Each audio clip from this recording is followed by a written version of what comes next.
Yo, welcome back. Acquire and operate. You got Kale here. We are buying and building a portfolio of vertical niche SaaS businesses, aka Micro SaaS. And today we're digging into an acquisition concept. We're going to be talking about building an investor pipeline you can count on. So for all the searchers, the acquirers out there, this will be super relevant. I've got, of course, my man DJ K. Lou. Wah, wah, wah. How are we doing?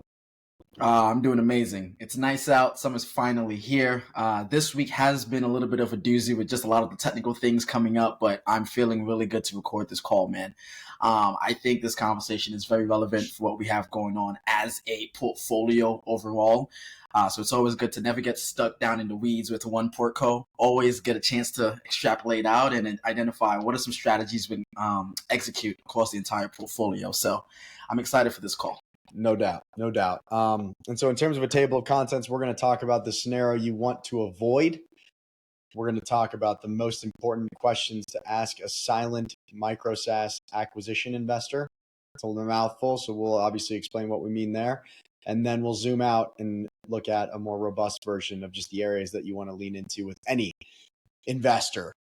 So I guess as a point of departure, man, it's searching is hard because period. And I wish that, or I need to get my whiteboard down here because you just need to kind of get your whole headspace out into a thing where it's like, okay, I need to basically raise preliminary funds so that I can prove that I have some type of capital base to execute an acquisition. But at the same time, I need to go originate a deal. And all the time I spend fundraising is time spent away from originating a deal. Okay, I've originated a deal. I need to go back to my investors and now actually call committed capital. So you're just kind of, and he who chases two rabbits often catches none. So all the while you're kind of, beholden to two masters, and it's a very tough chicken or the egg. Like, let's just put it simply. There is no best practice order of operations. It's a balancing act, and you're just trying to keep your head above water.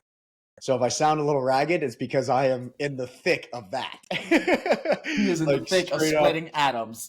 That is my reality right now. So what you don't want is, or let me just paint a picture, right? So you've been fundraising for a few months. And I guess the signal here is you usually want to ask investors for some kind of LOI, which is non-binding, but it's basically like, hey, I get what you're after. I understand. And ideally you have a portfolio or one acquisition that you can point toward as like kind of proof of your thesis and your ability to make these businesses more valuable. But ideally you've got a pool, or you've been hustling for 3 months. You've got 10X committed, like quote unquote investors. Well, I guess let's just paint a different path. If you're operating a fund, right, investors commit to the fund, and then you call capital as deals happen. The challenge or the issues that are with that is that once you're kind of on the clock. So once an investor has committed capital to you, there's this concept of dry powder, which is like, hey, I've got this capital earmarked for you. It's just sitting there. It could be earning a return in a million different other investment opportunities. The clock's running. You've got dry powder. You're not generating yield on that. You're not impressing investors. And it's just a weird spot to be. So what most folks in our game, if you want to call it the searcher, not a search fund here, because this would be considered kind of a fundless search, but you're out there hustling. So let's just say 3 months you've been fundraising, you've got 10X committed investors, and you're feeling good, right? And then you go out, you find a deal that you're super jazzed about, you execute an LOI, you go back to your investors and 80% fall off. And you're like, shit, I have this deal I'm super jazzed about. I just entered LOI and all my investors just left. You hit a brick wall and you're kind of scratching your head like, man, to no fault of my own, my whole reality just hit a screeching halt. And very likely the deal's going to break down because now you're back to splitting your time between fundraising and doing diligence. And it's just a terrible spot. And it turns out that very few of your investors have ever made a private investment. It turns out that very few of your investors had kind of thought through liquidity. So they're like, okay, I appreciate that this is going to be like a 3 to 6 month timeline, and I'm very interested. You can count on me for the capital. And then it comes time to call it, and they're like, crap, I just put all my money on a down payment on a house, or I'm locked up in these stocks and I can't exit at this point, or I just, bottom line, don't have the liquidity. So the whole hope here is that this conversation will help you prevent that scenario. By way of analogy, this is going to hit home, Kev. This is what we call poor forecasting. So let's say you're a salesperson, you've got this pipeline, management's asking you when these deals are going to close, and you're like, I've got these 5 prospects that are, they're going to close on this date at this contract value. The date comes and goes, and that is basically due to a failure of qualification. And Yeah. so there are a lot of methodologies around this. The OG qualification method, this analogy is beautiful, so study it, I would say, if you're listening to this. But the OG qualification method is like BANT, BANT. B stands for budget, A stands for authority, N stands for need, and T stands for timeline. Timeline. Yeah, Jesus, God, I'm getting a little rusty. Time. So I mean, we can go into medic, we can go into all the ones. Yeah, my God, span. I mean, there's so many, but the bottom line is to build conviction, because otherwise the tendency is like, yeah, I think it's going to close. They said they want to buy it. It's like, all right, do they have the resources to actually buy the software? Is the person that you're talking to authorized to make the decision? Have you validated that the pain points are there, that the need is real? And then T, like, what's the timing? Does this fit into their bigger picture plans? Like, are they able to help implement the software in many cases? So I would say for the need, is the compelling event driving enough urgency to validate the timeline? Exactly. And so that's obviously a very simplified version. The more you're in kind of the enterprise environment, the more complex that is, because you're dealing with a decision-making committee where maybe authority is split across 4 or 5 people. There's an economic 3 to 5 buyers always. Yeah. There's an economic buyer. There's an end user. I mean, there's just a lot of action there. So basically that fundraising scenario I just articulated was like the outcome there, where everyone's like 80% fall off, is because you failed to qualify them as an investor. So now we want to switch gears and talk about, well, how the hell do you qualify an investor? And to start, let's lay out some assumptions. So we're assuming that this is a micro SaaS acquisition. You are buying a private small software company, and the investor is interested in being a silent participant. What does that mean? They don't plan on helping in any way. They don't want to be involved in making decisions. They don't want to sit on the board. They want you to generate a return for them, just like they're buying stock. So the first thing, so we're going to switch gears. So I tried to utilize a little bit of Pareto principle, power law. Like, what are the 5 areas that you really want to lean into?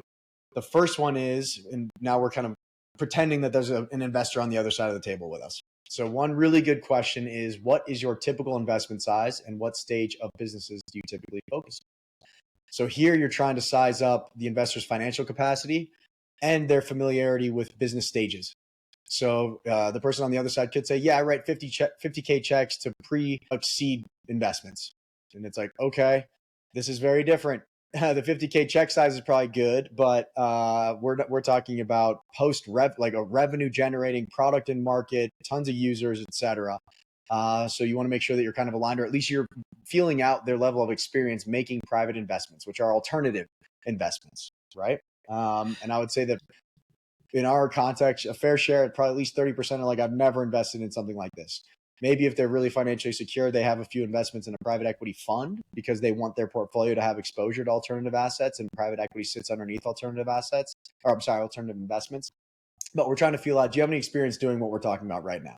Yes, great. Okay, what's your expectation? They'd be like, you could be like, yeah, I bought 5K in ETH. It's like, okay, this is different. This is different. There's misalignment across the board. Second question, anything to add there, Kev? Yeah, I was going to say, again, just going back to the analogy of dating, just treat it like dating. You want to go based on compatibility, because the less compatibility there is, the more at risk the deal is. If you have to handhold this person, teach them about your investment thesis, how this space works, and all of those things, chances are they're probably not a good investor, and they're probably going to be calling you every day like, hey, when's that return coming? So expectations are totally misaligned. That's not where you want to start things off. Exactly. Totally. Well said. And you might start with like, we're really excited about the EBITDA margin, and so far the CAC payback period is 2 months, and we see that as really productive growth. And if they look at you and say, are you speaking Greek? It's like, okay, they don't get SaaS. So let's start with that. And then now we've got them comfortable with the SaaS business model. Cool. Now let's move into a private investment and what that means and what the level of participation is expected from investors. And you can just kind of find common ground, as Kevin said. It's like dating, right? It's like, hey, do you like football? No. Well, I'm a pro football player. Not great. There you go. All right. Next question. Can you describe your investment process and typical timeline from the initial meeting to funding? Here, we're trying to qualify the investor's process and make sure that there is compatibility around the funding schedule. So that one's pretty straightforward. But in this case, it might be like, I guess one scenario might be, My investment process is to review the material you send me. I might do a little bit of my own homework and look at the category, make sure I feel good about the industry, look at the competitors and make sure I feel good about the positioning there. And then outside of that, I pull out my checkbook. Okay. Yeah, I would say use this question as a way to validate question number one. Do you have the experience? Yeah. Okay. What's your process? Yeah. Because I mean, a simple way to think about it is like, tell me about the similar investments you've made. Yeah. How are they Straight up. performing? And that's probably splitting the atom between the two, right? Or what has Yeah. you jazzed about this investment opportunity, aside from me as the operator, which is probably 9 times out of 10. Yes. Cool. Moving on to question 3. What are your typical terms and conditions for investments, including any preferred equity or board seats? And this is, again, back to alignment. So, what's not common is preferred equity. What's even less common is board seats. So if they're like, ooh, I'm excited to invest because I can sit on the board meetings and I have some ideas on how you want to grow the business. It's like, this is not that.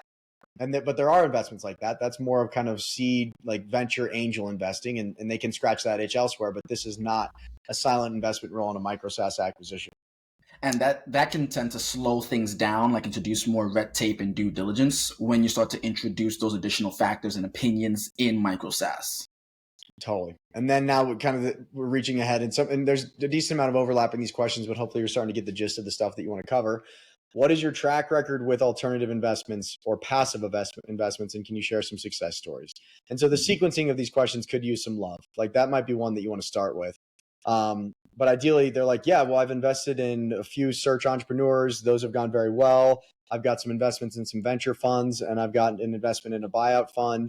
And all of them are performing well. They're outperforming publics. I've had a few exits that have created more liquidity for me to kind of double down on these asset classes. Very different than, I've got a portfolio, I've got a ETF or, some kind of index fund that's, facilitated with Fidelity, and I have a 401k. It's like, oh boy. All right.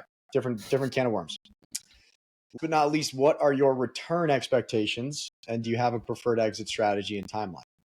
So this is back to, the big one is timeline. If they're like, yeah, I'm expecting to give you X and you give me back Y in 5 years, no matter what. It's like, oh boy, okay. Like we have a permanent hold strategy. We want to buy these SaaS companies and hold them forever. Totally misaligned. Or I'm expecting to 10X my money. This is software, right? You got nothing can go wrong. You're going to hit a grand slam and I'm going to turn $100 into 1,000. That's not this either. So again, just kind of feeling out and seeking out that alignment in what you're doing and what they hope to achieve with your strategy and how you plan to generate a return. Yeah, I would say even to the example that you use, if someone is very, let's say, adamant about a specific timeline, like, hey, this has to get done in 3 years, it has to get done in 4 years, that's also misaligned because with micro SaaS, things happen. I mean, with any company, things happen. So you want to work with investors that are a bit more flexible. Again, they have experience in this space. They're understanding and knowledgeable and understanding that timelines will move and they can operate within a range to get that return. So that's an additional area where you can get some alignment as well. Totally. And that's like the headline here is liquidity. When you make an investment, just the same way that if you buy a house, your cash is locked up in that house. It's very difficult to sell the house. Whereas if you have a share of some stock, you can log in on your phone while you're sitting on the toilet and sell it. Yeah. So bada bing, bada boom. And if they're like, hey, yeah, I'm excited to give you this money in 4 years, you'll give me a bunch of money. And at that point, we'll have started a family and I can buy a bigger house. It's like, oof, okay. Liquidity and how fast can you make that happen? Exactly. So liquidity, and you can assume private investments in like this, where private equity buyouts are illiquid, not liquid. You have to sell the business or provide a profit distribution or something like that to create any kind of return for your investors. All right. So that's all 5 of them. So let's just ring them out real quick. First one, what is your typical investment size and what stage of businesses do you like to focus on? Can you describe your investment process and a typical timeline from the initial meeting to funding? What are your typical terms and conditions for investments? Does this include stuff like preferred equity or board seats, aka involvement in decisions? What is your track record with alternative investments or passive investments? And can you share some success stories? And lastly, what are your return expectations and a preferred exit strategy and timeline? How hard can that be? Oh, okay. Now zooming out. So we're going to bang through these pretty quick, but the big buckets, and this is going to touch on a lot of the areas that we just touched on, but this is to kind of zoom out where if you've got some kind of hustle where you're relying on private investors, these are all areas that are useful. So the first, so I'll just rattle them off. We've got investment criteria, investment process, strategic alignment, track record and reputation, terms, and expectations. So under investment criteria, what sectors or types of businesses do you invest in? What is your average investment size? Do you have a specific geographic preference or restrictions? What stage of business do you prefer to invest in? Early stage, growth, mature? And you can kind of get the drift there. Anything to add on investment criteria, Kev? I would probably say, in terms of massaging the sequencing of the questions, I might want to start with the growth stage of the business, because that speaks a lot to your thesis. If you're focusing on micro SaaS, a lot of the companies you might be focused on maybe at a certain growth stage, 3 million in, 4 years already in existence. Like, your thesis is really going to define that growth stage. So you want to ask that question first, and then that answer should waterfall your understanding into all the other questions and how you can frame them. Totally. Well said. And then we move into investment process itself. So how do they diligence their investments? One answer is like, I want to see your financial model. Another is like, just talk me through it. How do they think about a timeline? Who else is involved? Mm-hmm. The quintessential one here is, or there's a funny broker thing where it's like, I only show houses if the wife is there. Why? I like that. Because the wife is the one that makes the call. So who are the key decision makers involved in the investment process? Back to authority, right? And if you have kids there, let the kids start, then the wife. Yeah, like, actually, my kid just wants a swimming pool, but he's got to swim in it first, Strategic alignment, like, do they want to, or do they intend, or do they hope to add value beyond capital? How do they think about engaging with, any of their investments that they've made? If they do intend to be hands-on, what's their track record as like a value-added investor? And this is most common in venture, right? Where it's like, hey, everybody wants to invest in our thing. How can you help us beyond capital? Because capital is very much a commodity in that context. Moving on to track record and reputation. This is all just walk me through success stories, share some, walk me through, describe, share with me, stuff like that. And then lastly, terms and expectations, which is mostly about what kind of return they need based on how risky they see this as, what's the timeline that they want to see that return in, how they like to see exits unfold, etc. One thing to add. Please. So on the track record and reputation, I've seen in the past, again, this is like a stretch, but I have seen some folks at the final mark do a bit more back channeling just to confirm, hey, I'll go touch base with your previous founders to see what was that relationship like if you are going to be involved in my day-to-day as an investor. So depending on who you're going to be aligned with, depending on how much they want to be involved in what you're doing, it might be worth doing a bit of back channeling just to validate that reputation is what they say it is. And I mean, there's other tools out there like WealthX and WealthSci where you can see a full dossier on someone's hobbies, interests, board seats, things like that. But do your due diligence before you sign on that dotted line. If you've spoken to 100 investors, now you're down to the final 3 who are ready to rip for your future capital calls. A little bit more back channeling might not hurt. Well, and expect to be asked for references yourself. So I want to talk to former CEOs. I want to talk to the former CEOs, meaning the sellers of businesses that you've acquired. I want to talk to funds that you've worked with. The list goes on, but expect that there's a two-way side to this. And the further the investor is outside of 1 degree of separation, which is like friends and family, then next is direct peers, then beyond that is connections to those two, the more they're vetting you just like you're, applying for a job. So a lot of the blocking and tackling is the same. Yeah, exactly. All right, K-Lou. So hopefully everybody out there, if you're fundraising, Godspeed. If you're originating deals, Godspeed. If you're doing both at the same time, double Godspeed. And this is the game we choose, and it's worth it. So keep your head up, keep grinding, and be damn sure that when you're engaging investors that you're qualifying them and that that it's dating. Because so often than not, we feel like we're running around hat in hand asking for investment. At the end of the day, though, it's a two-way street. And so you're qualifying your investors in the same way they're qualifying you. So if you bring that kind of mutual appreciation to the conversation, hopefully it's better for everybody. Absolutely. If this was useful, share it. I never say that at the end. We're trying to grow the audience and help more people. And we're doing this for a reason because we think it's an interesting career path. And we think people should be more excited about acquisition entrepreneurship, about micro SaaS buyouts. So let's get the word out. Much love. Absolutely. Laser beams, baby. Like, comment, share, subscribe. All right, K-Lou, I'll catch you next week, my guy. Until next week, for the love of the game. No doubt. Cheers.